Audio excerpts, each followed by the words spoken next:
To whom our Saviour sternly thus replied, Deservedly thou grievest, composed of lies from the beginning, and in lies wilt end, who boastest release from hell, and leave to come into the heaven of heavens. Thou comest indeed, as a poor miserable captive thrall comes to the place where he before had sat among the prime in splendor, now deposed, ejected, emptied, gazed, unpitied, shunned, a spectacle of ruin or of scorn to all the host of heaven. The happy place imparts to thee no happiness, no joy, rather inflames thy torment, representing lost bliss, to thee no more communicable, so never more in hell than when in heaven. But thou art serviceable to heaven's King.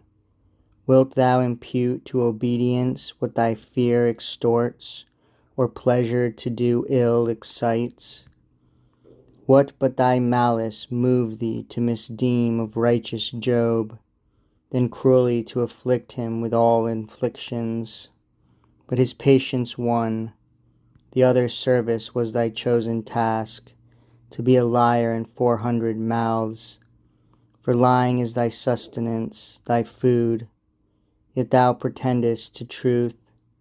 All oracles by thee are given, and what confess more true among the nations? That hath been thy craft, by mixing somewhat true to vent more lies. But what have been thy answers? What but dark, ambiguous, and with double sense deluding, which they who asked have seldom understood, and not well understood as good not known? Who ever by consulting at thy shrine returned the wiser, or the more instruct to fly or follow what concerned him most, and run not sooner to his fatal snare? For God hath justly given the nations up to thy delusions, justly, since they fell idolatrous. But when his purpose is among them to declare his providence, to thee not known, whence hast thou then thy truth, but from him or his angels precedent in every province, who themselves disdaining to approach thy temples, give thee in command what to the smallest tittle thou shalt say to thy adorers? Thou with trembling fear, or like a fawning parasite, obeyest, then to thyself ascribest the truth foretold. But this thy glory shall be soon retrenched. No more shalt thou by oracling abuse the Gentiles.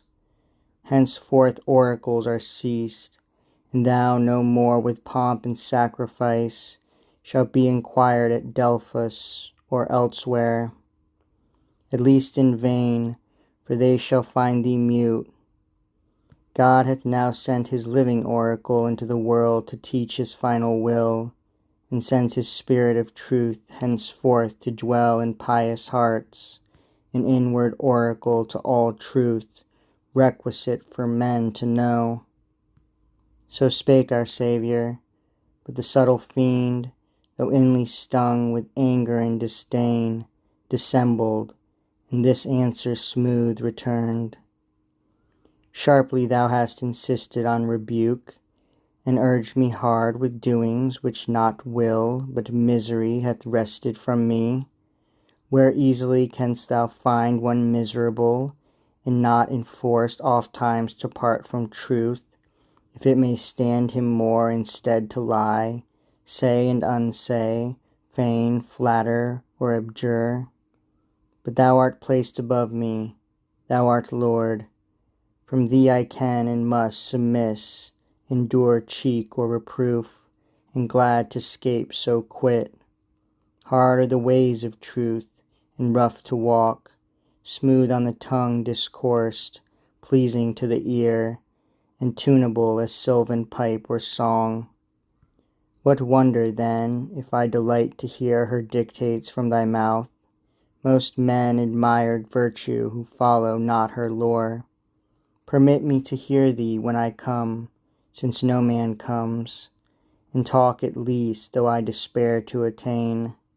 Thy Father, who is holy, wise, and pure, suffers the hypocrite or atheist priest to tread his sacred courts, and minister about his altar, handling holy things, praying or vowing, and vouchsafed his voice to Balaam, reprobate, a prophet yet inspired, disdain not such access to me, to whom our Saviour, with unaltered brow, thy coming hither, though I know thy scope, I bid not or forbid, do as thou find'st permission from above, thou canst not more.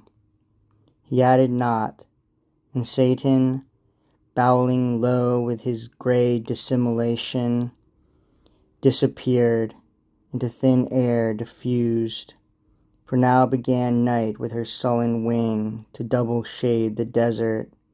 Fowls in their clay nests were couched, and now wild beasts came forth the woods to roam.